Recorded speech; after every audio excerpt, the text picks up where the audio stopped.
It's working. It's working. The recording is going. Okay, I think we're live. So let's rock and roll on this. Hey, everybody, welcome to our buyer boot camp live Q&A call. Got my wife Stacie Rhodes with us with Equity Real Estate. Hi, Stacie. Hello. I'm Darin Rhodes with Equity Real Estate and also the owner of True Partner Home Loans. So, Stacie and I together have been in this industry for a very, very long time. When I first started in the mortgage world, gosh, what were we? We were a brand new married couple with no kids. And that was what, almost 25 years ago? It's been a few years. It's been a few years, so we've seen a lot of stuff. We lived through the big crash in the 2000s and, of course, COVID and all this stuff. So we've got some pretty cool things we're going to share with you today, and hope it's going to be helpful for you.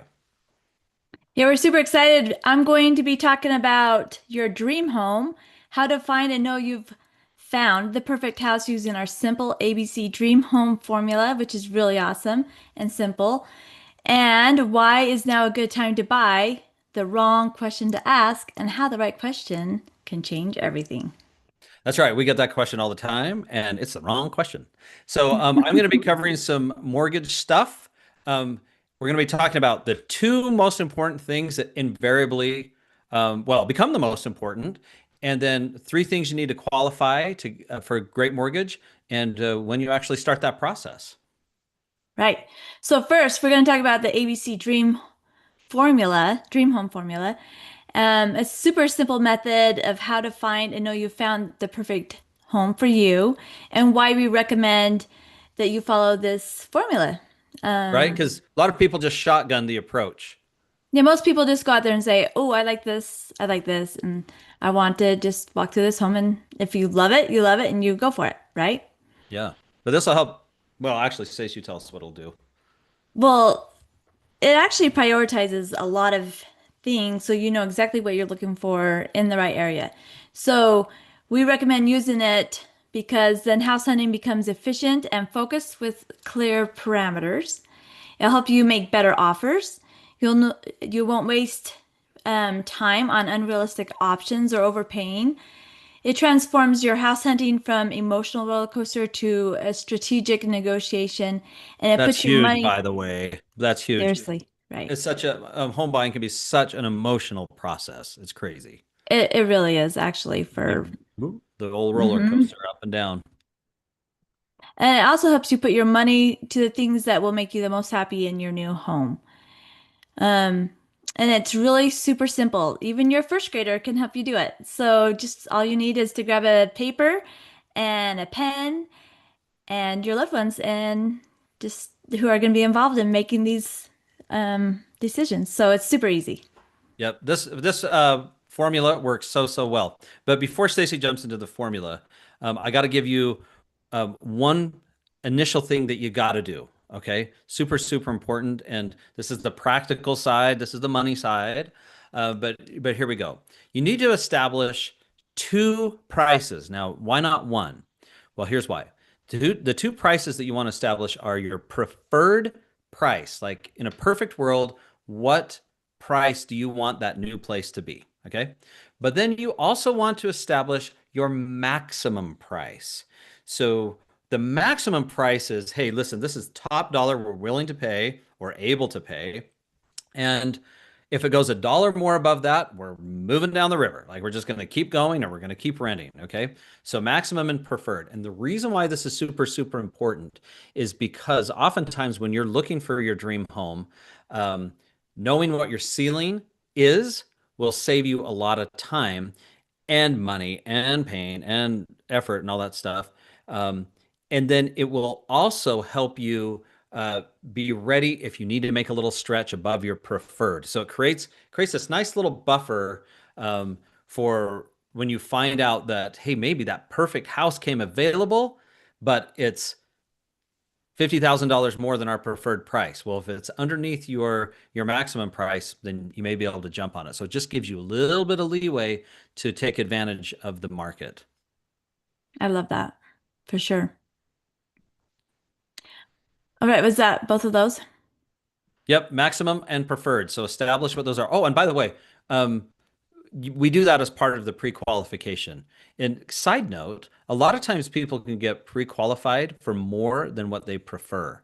It happens pretty frequently. Well, it's actually really good because a lot of times you prefer this, but then you find the house that's a little above there. And so you can kind of bring that price range down just a little bit, a lot of times with negotiation tactics. So you want to look a little bit above sometimes, but if you're always looking up there and you're not, like if yet that is your ceiling, then probably in trouble. You're gonna be disappointed if you can't get those homes. Yeah, you never want to go above your max. I mean, it's just how it is.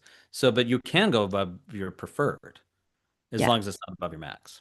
Okay. Correct. Good. Thanks for the All right. clarification. All right, Okay, Stace, give so us the rundown. we're gonna jump into the ABC Dream Home Formula, which we've worked out, which is really, really awesome. It's just a simple framework to help you discover and establish your priorities. So on your piece of paper, you're gonna make three columns, A, B, and C.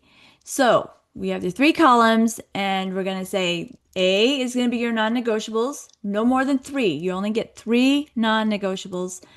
And then we're gonna have category B, your preferred features, 3 to 5 max. And then your C is your wish list. And you can have as many items on your wish list as you would like. But yeah, just like that. Hmm. It could be a big piece of paper or a little postcard, just like that, note card. So your non-negotiables, no more than three. That can be like no matter what, we need this home in a certain location because it's close to work, close to schools, whatever. So if that's your priority, then number one would be location. You want to have those things that if it's going to be in any other city, then you're not going to want it. So that's your priority. Just only have three. Now, Okay, a so lot of times, this is sorry, sorry to jump in. So your priority A, right? Sometimes we call them the non-negotiables. yep, S- Yep. non-negotiables. So these are the three things. If your house doesn't have anything else, it's got to have these three, or it's not the right house. That's what you want Right. on column A. Is that right? Yeah, because like in your preferred list, maybe you have a 3 car garage. It's not gonna break you if you have a 2 car garage. You're just gonna prefer it. You're hoping for that, but it's not gonna break the bank. If you find that perfect house in the location you want, that has the yard you want, then that really helps. So Yeah. that's what we're saying. The preferred list, you're gonna have 3 to 5, like a finished basement. But if it's not finished, then maybe you can finish that in a year. Your wish list would be something like, oh, I really like that swimming pool in the backyard, but it's not a necessity. It's just a wish list. I wish I had 6 bedrooms, but that might be on your non-negotiables. I need to have 4 bedrooms, etc., etc. So here's where it gets tricky. You never want to take your wish list and your preferred list and push them up into your non-negotiables because then it can get really, really crazy. You want to keep your non-negotiables, and then you don't move these around. I mean, if you decide to revamp and do all of that, that's fine, but don't push it all up into your A category because you're going to have problems and then you won't ever be happy or satisfied with the house that you get or you're Yeah. looking for. So I think so that's why we have your A list can only be three. Mm-hmm. Yep. Your A list can only be three. Your B list, 3 to 5. That's what you said, right? And Right. then the C list, it can be unlimited. Just put As much as whatever. you want. Mm-hmm. Uh-huh. But Right. if something, because priorities do change. So if something if something goes from a B to an A, which does happen, Yeah. uh, then that's okay. You just got to knock out something out of the A category and Yeah. Don't put just keep it them down all to up B. there in A because Yeah. you're like, oh, I need all of these things. And then it's too hard to find. You have to go buy your or build your dream home at that point. Right. Yeah. If you this does not apply if you have unlimited money. So if you have Oh, unlimited money, millions and millions of dollars, then everything is the A priority, right? yes. Yeah, Your hey, wish list is your priority list. a good way to do this, by the way, we were talking with a client once, and um, we said, hey, if the things on your priority list, if the perfect house, if it were 100 miles away in this other town, would it still be the perfect house? And they said, oh, absolutely not. So like we said, Right. oh, okay. So that means location actually needs to be in the A list, Mm-hmm. right? That's right. That's right. Okay, so we're going to give you some real world scenarios here. I'm going to show you two different examples of how the system works. Our first one is Samantha, and of course, names are changed. But this is a person that we met with, and we both sat down with her and went over her mortgage options and the ABC Dream Home priority list. So we went over that, and once we found out exactly what she wanted, we ended up looking at two homes, just two. So she debated between the two. One was, you know, more aligned with what she would want. And within a week of going through this list, she was under contract with that house. And she also was able to purchase this house without having to sell her house she was listing at this time. And it sold within a month. So within 4 weeks, we've bought and sold two houses. So the strategy worked perfectly for her. And it was a great, you know, opportunity for her to get into the house that she wanted. And she's super happy there because it met all the requirements. Yeah. And it's funny to say that, following following the system kind of takes a little bit of the emotion out, but let's frame it like this. It takes the hyper emotion out that makes things irrational because you Hmm. really want to be excited about that new place. I mean, that's Right. the fun. So she was super excited about the new place, but she was also very calm about it because she had her framework all put together, and Right. it just worked out really well. Our strategy to make it so she didn't have to sell her current house first worked out really well too. So, I mean, that's Yeah. a different topic for another day, but yeah, it was all about putting that whole formula together right up front. Yeah, a little bit, a lot of things go into it. So it's really important to sit down and strategize because you want to weigh these things back and forth. Our second example is the Smith family, and we sat down with them also and did this formula, and they were super excited, and they're super well qualified buyers. And but here's the thing with them. They kind of rotated their priorities from the A list, and they keep wanting more things, and so they're putting wish list into the priorities and the non-negotiables. So also now our non-negotiables have a list of 20 things, and they're not happy with any of the homes that we're walking through.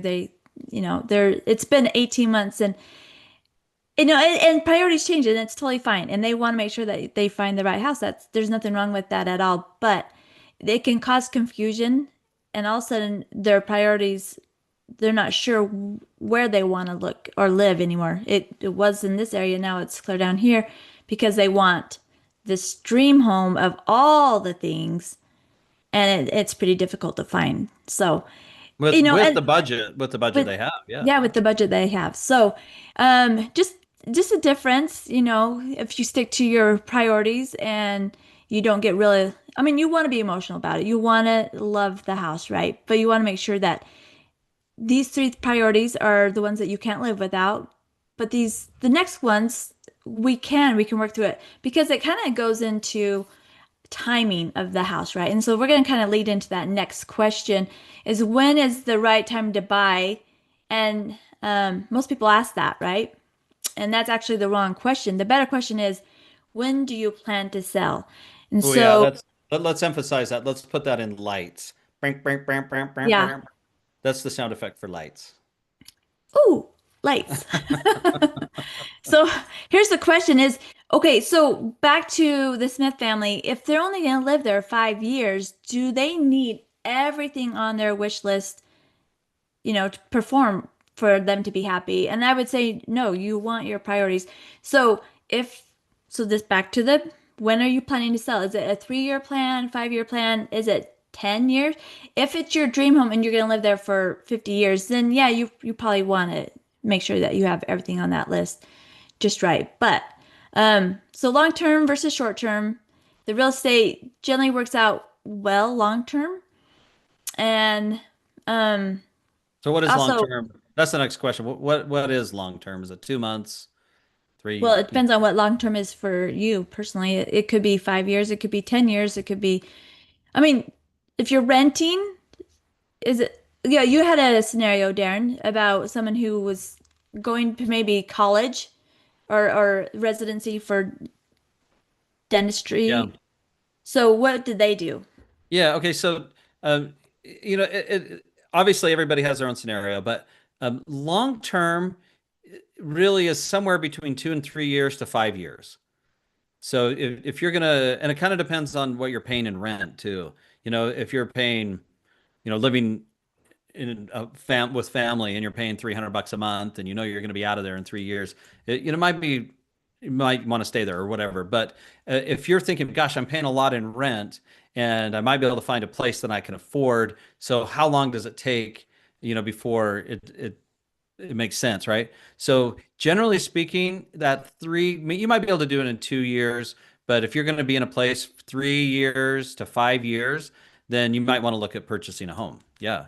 1 year, now you're turning into a house flipper, and that's a little bit different story. So you want to be maybe a little bit more careful with that. But the rule of thumb is real estate generally plays out long term, and staying long term, starting with maybe a minimum of 3 years will probably play out for you. So when I was talking to these people that you're referencing, they're saying, "Hey, well, listen, we will probably be in one location for 5 years. That's a long time to be paying a lot of rent." So I'm like, well, yeah, you know what? It may make sense to get in the game, especially if you find a property that is. It might not be the dream home. Maybe it's just a little town home, but maybe you're spending about what you would on rent. Maybe it's a home that will sell really easy if you got to move quick. Those types of things now start factoring into your priorities. But the key is to get in the game, because you're not going to know when the next surge is, and real estate generally grows. It just does over time. Right.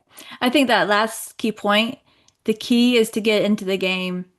It's super important. You want to jump in and start building equity right away. Yeah, for sure. So let me give you a quick example. This is our own personal experience. So back in 2007, at the height of that cycle, we bought a we bought a property to flip because we thought, of course, the market was going to keep rising, right?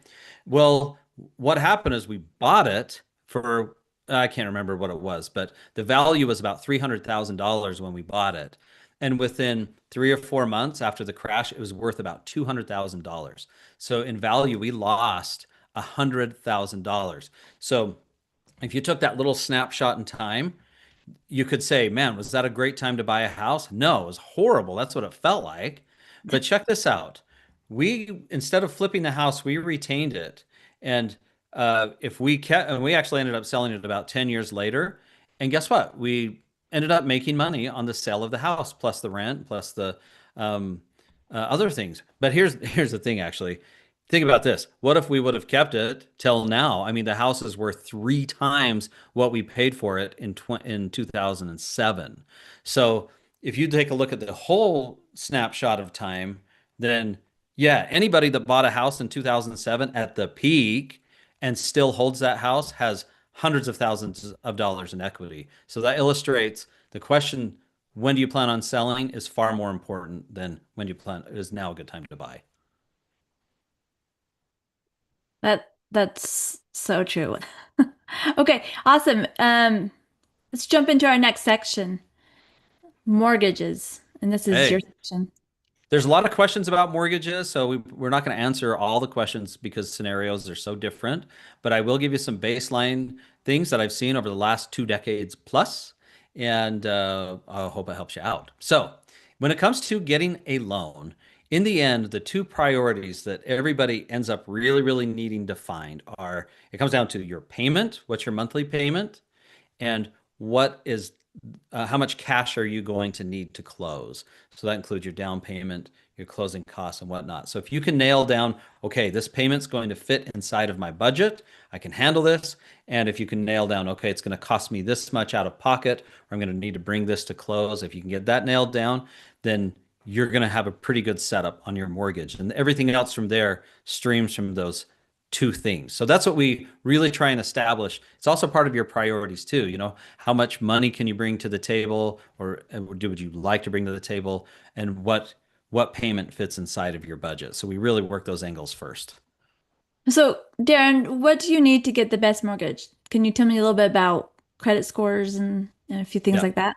Yeah, so there's really only three categories of qualification requirements to get a mortgage. One is a reasonable credit score. I say reasonable because it doesn't have to be top. There's loan programs for a little bit lower credit scores. If they're super, super low, then you might have to do some work to get qualified.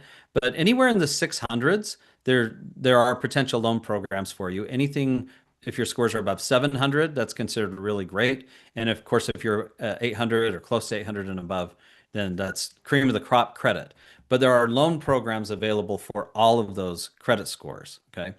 The second thing you need is a good down payment source. Now, the question is how much down payment? Well, that depends on the program.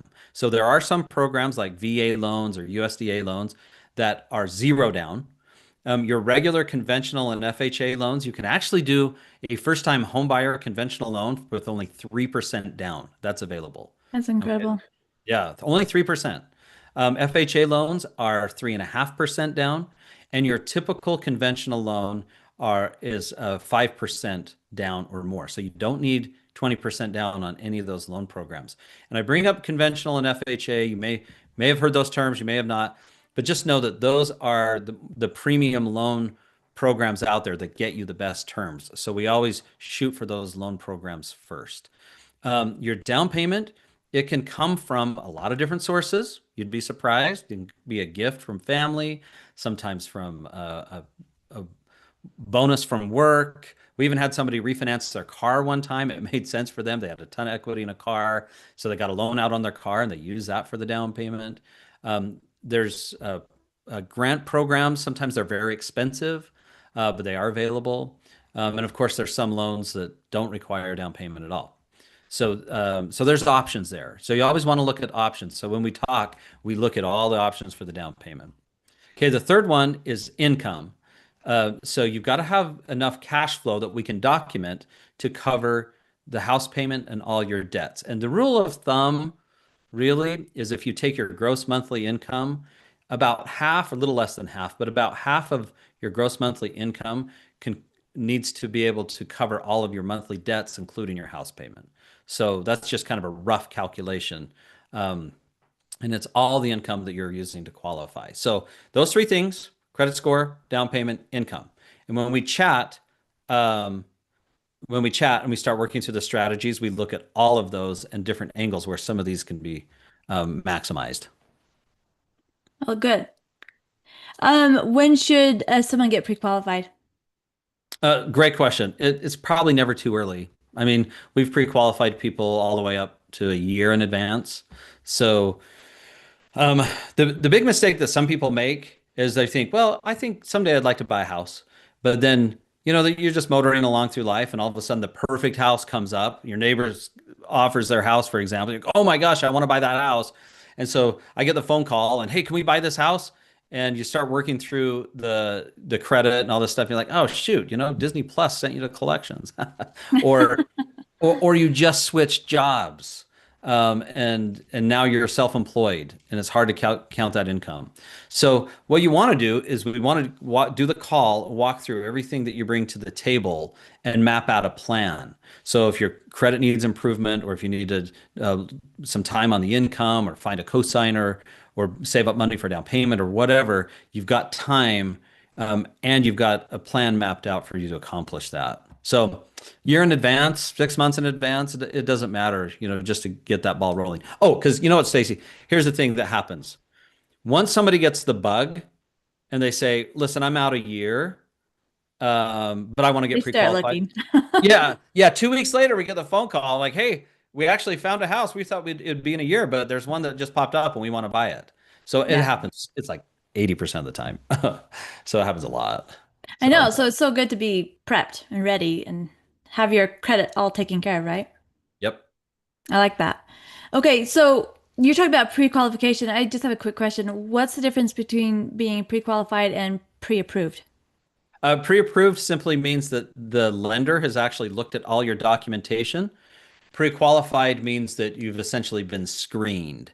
So if you're talking to me on the phone, I'll ask you your income, I'll ask you how much money you have, and We'll talk about credit and everything. So I'll pre-screen or pre-qualify you. But then to be pre-approved means that all of the things that we've talked about have been verified with documentation by the lender. Okay, that's great. Awesome. Um, I have another question for you though. With rates a little bit higher than they have been in the past, is now a good time to purchase a home? Okay, so it goes back to that original question of when do you plan on selling? And here's why. Um, when you always want to find the right house first, and then you build the finance package around it. And here's why. The right house for the right price is what you're going to have long term. The mortgage can be pretty fluid. So if you Mhm. buy a house, even if the rates say are 10% today, but you find that right house at the right price, then guess what? You'll have the opportunity to refinance down the road. So you always look at those things first. And the other thing too is when rates are a little bit higher, like they have been, then it generally puts downward pressure on price. Remember, price is more permanent than the mortgage because you can always take that opportunity to refinance it. Right. So if rates were really low right now, we'd have a lot of people out there buying these homes. So Yep, definitely go look for the homes, get the home pushing right prices now. up. Yeah, refinance now because if rates were low, house Purchase prices now. are up. Yep, purchase So now. good advice. Get going right now. Um, Hey, awesome. I think we're about out of time, aren't we? I think so. I think that was a good last question. Okay. Are you ready to start the process? If you are, we totally want to sit down with you and you can either call or text us at 801-758-5505 and we'll set up a Zoom call with you and we can go over all the pre-qualifications and the ABC Dream Home Formula at the same time. So, we would love to hear from you if you have any questions. Yep, it's really fun. It's great to see it when it all comes together. That It that's is probably the fun. most exciting thing about this whole home buying process. And Stacie, what you and I love about this is, you get somebody coming in and they're like, "Hey, I don't quite know where to start." And so you start moving all the pieces around and work the strategies and run through the dream home formula. And it's fun to see, oh, wow, this is the right house. And then bam, when you find that right house and it all works out, it's just really cool to help people with that American dream. It's really fun. We love it. Okay, well, that's going to end us for today. Thanks so much. Give us a shout when you want to get the process started. And Stacie, thanks for taking your time today. Sounds good. Thanks so much. We'll see ya.